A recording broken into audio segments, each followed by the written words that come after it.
Hello বন্ধুরা, কেমন আছো তোমরা সবাই? আশা করছি বেশ ভালো আছো। আমি হুমায়রা তোমাদের স্বাগত জানাচ্ছি গো-জি-8-এ।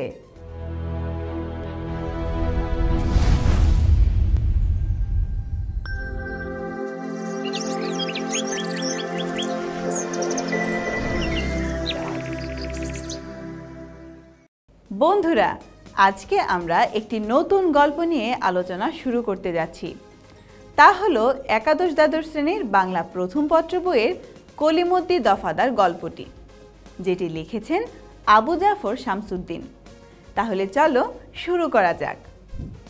বন্ধুরা, গল্পটি শুরু করার আগে প্রথমেই চলো আমরা এই গল্পের লেখক অর্থাৎ আবু জাফর শামসুদ্দিন সম্পর্কে বিস্তারিত জেনে নেই। আবু জাফর শামসুদ্দিনের জন্ম বৃহত্তর ঢাকার গাজীপুর জেলার কালীগঞ্জে। তিনি 1911 খ্রিস্টাব্দের 11ই মার্চ জন্মগ্রহণ করেন। প্রাতিষ্ঠানিকভাবে উচ্চতর শিক্ষা গ্রহণ না করলেও তিনি ছিলেন স্বশিক্ষিত। পেশা জীবনে সাংবাদিকতার পাশাপাশি তিনি সরকারি চাকরিও করেছেন। তাছাড়া সমাজ সচেতন ও রাজনীতি সচেতন ব্যক্তি হিসেবে তিনি ছিলেন সংস্কারমুক্ত, প্রগতিকামী ও মুক্তবুদ্ধি সম্পন্ন। বন্ধুরা, বাংলাদেশের অগ্রগণ্য কথাসাহিত্যিক আবু জাফর শামসুদ্দিন 50 বছরেরও বেশি সময় ধরে সাহিত্য সাধনায় ব্রতী ছিলেন। কেবল গল্পকার ও ঔপন্যাসিক হিসেবে তিনি পরিচিত নন, তিনি নাটকও লিখেছেন এবং অনুবাদও করেছেন। এছাড়া প্রখ্যাত সাংবাদিক হিসেবে তিনি সুপরিচিত ছিলেন। তিনি বাংলাদেশের সাহিত্য অঙ্গনে বিশেষ পরিচিত ও আলোচিত হন মূলত ভাওয়ালগড়ের উপাখ্যান নামের উপন্যাস লিখে। এছাড়া তার অন্যান্য উপন্যাসের মধ্যে রয়েছে পদ্মা মেঘনা যমুনা, শঙ্কর সংকীর্তন, প্রপঞ্চ, দেয়াল ইত্যাদি। বন্ধুরা, এছাড়াও তার উল্লেখযোগ্য গল্পগ্রন্থ হচ্ছে শেষ রাত্রির তারা, একজোড়া প্যান্ট ও অন্যান্য, রাজেন ঠাকুরের তীর্থযাত্রা, আবু জাফর শামসুদ্দিনের শ্রেষ্ঠ গল্প ইত্যাদি। এদিকে তার রচিত আত্মস্মৃতিও একটি অসামান্য গ্রন্থ। বন্ধুরা, সাহিত্যে ও সাংবাদিকতায় কৃতিত্বপূর্ণ অবদানের স্বীকৃতি হিসেবে তিনি বাংলা একাডেমি পুরস্কার, 21 পদকসহ বিভিন্ন পুরস্কারে ভূষিত হয়েছেন। তিনি 1989 খ্রিস্টাব্দের 24শে আগস্ট ঢাকায় মৃত্যুবরণ করেন। তো বন্ধুরা, এই ছিল কলিমদ্দি দফাদার গল্পের লেখক অর্থাৎ আবু জাফর শামসুদ্দিন সম্পর্কে। চলো এবার তাহলে মূল গল্পটি শুরু করা যাক। লেখক বলেছেন, ঢাকা জেলা একটি বাৎসরিক প্লাবন অঞ্চল। শীতলক্ষ্যা নদীর 2 তীর ধরে মাইল 2 মাইল ভেতর পর্যন্ত ডোবে না। বর্ষায় আরও ভেতরে প্রবেশ করা মুশকিল। 2 মাইল যেতে 5 মাইল ঘুরতে হয়। কোনো কোনো গ্রাম রীতিমতো দ্বীপ হয়ে যায়। ঢুকতে নাও কোন্দা লাগে। ছোট পানি পারাপার হওয়ার জন্য কোথাও বাঁশের সাঁকো, কোথাও কাঠের পুল আছে। ওগুলো পারাপার হতে ট্রেনিং আবশ্যক। অনভ্যস্তের জন্য প্রায় ক্ষেত্রে ওগুলো পুল ছেড়াত। এখানে কোন্দা হচ্ছে তালগাছ দিয়ে তৈরি নৌকা এবং পুল ছেড়াত হলো ইসলামী ধর্মবিশ্বাস অনুযায়ী পরকালের বিপজ্জনক সাঁকো বিশেষ। বন্ধুরা, এখানে ঢাকা জেলার একটি বন্যাপ্রবণ অঞ্চলের কথা বলা হয়েছে, যা বছরের একটি নির্দিষ্ট সময়ে অর্থাৎ বর্ষাকালে প্লাবিত হয়ে যায়। মাইলের পর মাইল রাস্তা হাঁটার অনুপযোগী হয়ে পড়ে। বর্ষায় নদী তীরের অঞ্চল প্লাবিত হয়ে গেলে অবস্থা এতটাই বেগতিক হয় যে 2 মাইল হাঁটতে গেলে যেন 5 মাইল ঘুরে আসতে হয়। কোনো কোনো গ্রাম যেন রীতিমতো দ্বীপ হয়ে যায়। সেগুলোতে ঢুকতে নৌকা নিয়ে যেতে হয়। এছাড়া ছোট ছোট পানিপূর্ণ অঞ্চল পারাপার হওয়ার জন্য কোথাও বাঁশের সাঁকো, আবার কোথাও কাঠের পুল রয়েছে। সেগুলো পার হতে হলে অবশ্যই ট্রেনিং প্রয়োজন, অর্থাৎ যথেষ্ট অভিজ্ঞতা না থাকলে এই সাঁকো পার হওয়া কঠিন। আর যারা এগুলো পারাপারে অভ্যস্ত নয়, তাদের জন্য সেগুলোকে লেখক এখানে পুল ছেড়াতের সাথে তুলনা করেছেন। অর্থাৎ ইসলামী ধর্মবিশ্বাস অনুযায়ী আখিরাতে পুলসিরাত নামক যে বিপজ্জনক সাঁকো আমাদের পার হতে হবে, গ্রামের এই সাঁকোগুলো যেন সেই পুলসিরাতের মতোই। লেখক এখানে সেটাই বোঝাতে চেয়েছেন। বন্ধুরা, তারপর তিনি বলেছেন সাঁকুতে ঊর্ধ্বপক্ষে দুটো বাঁশ পাশাপাশি পাতা, নিচে জোড়ায় জোড়ায় আড়াআড়ি পোঁতা বাঁশের খুঁটি। ধরে চলার জন্য পাশে হালকা বাঁশ কখনো থাকে কখনো থাকে না। মধ্যপথে যাওয়ার পর দেখা গেল পায়ের নিচে মাত্র একটি বাঁশ, অন্যটি উধাও হয়ে গেছে। চড়া মাত্র সাঁকু মাঝি মাল্লাহীন ডিঙি নৌকার মতো বেসামাল নড়তে থাকে। কাঠের পুলের অবস্থাও প্রায় ওরকম।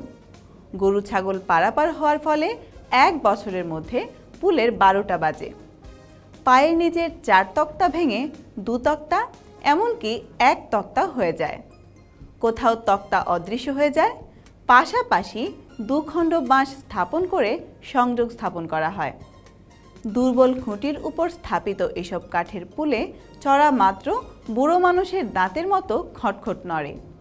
মোট কথা, শতকরা 80 জন গ্রামবাসীর আর্থিক স্থিতির মতো সাঁকুর স্থিতিও বড় নড়বড়ে। পুলের নিচে অথই পানির স্রোত, পা ফসকে পড়লে বিপদ, সাঁতার না জানলে আরও বেশি বিপদ। বন্ধুরা, লেখক এখানে যে পুল ছেঁড়ার তুল্য সাঁকোর কথা বলেছেন, সেই সাঁকোতে উপরের দিকে 2টি বাঁশ পাশাপাশি পাতানো থাকে এবং নিচের দিকে জোড়ায় জোড়ায় আড়াআড়িভাবে বাঁশের খুঁটি পোতা থাকে। হাত দিয়ে ধরে পারাপার হওয়ার জন্য সেই সাঁকোতে হালকা বাঁশ থাকে, যা অতিরিক্ত ব্যবহারের ফলে বেশি দিন টিকে না। এতে করে সাঁকোতে ওঠা মাত্র তা যেন এক মাঝিবিহীন ডিঙি নৌকার মতো বেসামালভাবে নড়তে থাকে। কাঠের পুলের অবস্থাও প্রায় একই রকম।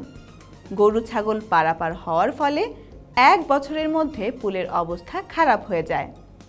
দুর্বল খুঁটির উপর স্থাপিত এসব কাঠের পুলে ওঠার পর এটি যেভাবে নড়তে থাকে, সেটিকে লেখক বুড়ো মানুষের দাঁতের মতো খটখট করে নড়ার সাথে তুলনা করেছেন। এছাড়া মোট কথা হলো, গ্রামের শতকরা 80 জন মানুষের আর্থিক পরিস্থিতি যতটা নড়বড়ে, ঠিক তেমনই এই সাঁকোর পরিস্থিতি নড়বড়ে। এছাড়া বর্ষায় পুলের নিচে অজস্র পানির স্রোতধারা বয়ে যায়। যদি পা ফসকে কেউ একবার পড়ে যায় তাহলে বিপদ আছে, আর যদি কেউ সাঁতার না জানে তাহলে বিপদ আরও বড়। বন্ধুরা, এরপর লেখক বলেছেন কলিমদ্দি এলাকার দফাদার 20-22 বছর বয়সে ইউনিয়ন বোর্ডের দফাদারিতে ঢুকেছিল। তখন হতে সে কলিমদ্দি দফাদার নামে পরিচিত। এখন বয়স প্রায় 60, চুল দাড়িতে পাক ধরেছে। বয়সকালে সে লাঠি খেলতো, এখন সে লাঠি খেলে না, কিন্তু ঐতিহ্যরূপে বাবরি চুল রাখে। চৌকিদারের সরকার দফাদার, গ্রামাঞ্চলের একটি মর্যাদাবান পদ। মর্যাদা সে পায়ও, লোকেরা তাকে দফাদার সাপ বলে ডাকে। বন্ধুরা, এখানে দফাদার শব্দের অর্থ হলো গ্রামে পাহারায় নিয়োজিত চৌকিদারের সর্দার। এখানে বোঝানো হয়েছে যে গ্রামে কলিমদ্দি নামের এক লোক রয়েছেন, সেই লোক হলেন গ্রামের দফাদার অর্থাৎ চৌকিদারের সর্দার। তিনি প্রায় 20-22 বছর ধরে সেই ইউনিয়নের দফাদারের পেশায় রয়েছেন, আর সেখান থেকেই গ্রামের সকলের কাছে তিনি কলিমদ্দি দফাদার নামে পরিচিত। এখন তার বয়স 60 বছর, চুলদাড়ি তার মেকে গেছে। তবে গ্রামের যে বিখ্যাত খেলা লাঠি খেলা রয়েছে, যুবক বয়সে তিনি সেই লাঠি খেলা খেলতেন, কিন্তু এখন তার বয়স হয়েছে, তাই এখন আর তিনি লাঠি খেলা খেলেন না। তবে তিনি তার মাথায় ঐতিহ্যবাহী বাবরি চুল রেখেছেন। বন্ধুরা, দফাদার অর্থাৎ চৌকিদারের সর্দার হলো গ্রামের একটি অন্যতম মর্যাদাবান পদ। কলিমদ্দি দফাদার ঠিক তেমনি মর্যাদা পানও বটে, তাই তো গ্রামের লোকেরা তাকে দফাদার সাপ বলে ডাকে। বন্ধুরা, কিন্তু পদমর্যাদার ভার তার বার বাড়ায়নি। তার আচার আচরণ সহজ সরল, হালকা রসিকতায় রসপটু। যৌবনে রাত জেগে পুঁথি পড়ত, সপ্তাহে 1 দিন তাকে থানায় হাজিরা দিতে হয়। সেখানেও চৌকিদারের ওপর তার মান মর্যাদা। বড় দারোগা এবং ইউনিয়ন বোর্ডের প্রেসিডেন্ট মেম্বাররা তাকে তুমি বলেন। শেষোক্তদের কেউ কেউ আপনি বলেও সম্মান করেন। চৌকিদারদের করেন তুই তোকারি, এমনকি যাচ্ছে তাই গালিগালাজও। এখানে বারবারা শব্দের অর্থ হল ঔদ্ধত্য বা স্পর্ধা, অর্থাৎ লেখক এখানে বোঝাতে চেয়েছেন যে কলিমুদ্দিন দফাদার যে পদে রয়েছেন তার সেই পদমর্যাদার ভার কখনো তাকে ঔদ্ধত্য করেনি, অর্থাৎ তার অহংকার বাড়ায়নি। তার আচার আচরণ সব সময় ছিল অত্যন্ত সহজ সরল। এছাড়া তিনি মাঝে মাঝে হাস্যরসও করতেন। যৌবনকালে তিনি রাত জেগে বই পড়তেন। এদিকে সপ্তাহে একদিন তাকে থানায় হাজিরা দিতে হয়। সেখানেও তার চৌকিদারের উপরে মান মর্যাদা। সেখানকার বড় দারোগা এবং ইউনিয়ন বোর্ডের প্রেসিডেন্ট মেম্বাররা অনেকেই তাকে তুমি বলে ডাকেন এবং তাদের মধ্যে কেউ কেউ তাকে আপনি বলেও সম্বোধন করেন। কিন্তু অন্যান্য চৌকিদারদের তারা তুই তোকারি করেন, এমনকি যা ইচ্ছা তাই গালিগালাজও করেন। তাহলে বন্ধুরা, তোমরা বুঝতেই পারছো কলিমুদ্দিন দফাদার কতটা মর্যাদাবান ব্যক্তি ছিলেন এবং তিনি ছিলেন অত্যন্ত সহজ সরল ব্যক্তি। বন্ধুরা, আজকে তাহলে গল্পের এই পর্যন্তই থাক। আশা করি গল্পটি তোমাদের বেশ ভালো লাগছে। তাই গল্পের পরবর্তী অংশ নিয়ে এর পরের এপিসোডে নিশ্চয়ই আবার দেখা হবে তোমাদের সাথে। সেই পর্যন্ত সবাই ভালো থেকো, সুস্থ থেকো এবং অবশ্যই গো জি8-এর সাথেই থেকো।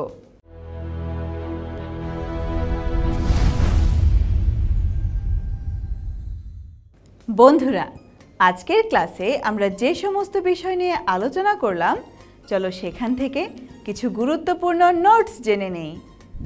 আবু জাফর শামসুদ্দিন সাহিত্য অঙ্গনে বিশেষ পরিচিত ও আলোচিত হন ভাওয়ালগড়ের উপাখ্যান নামের উপন্যাস লিখে।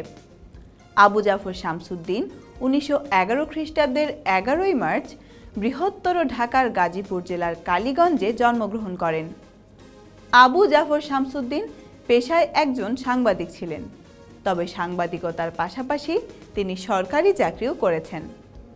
পুলসেরাত হল ইসলামী ধর্মবিশ্বাস অনুযায়ী পরকালের বিপজ্জনক সাঁকো বিশেষ।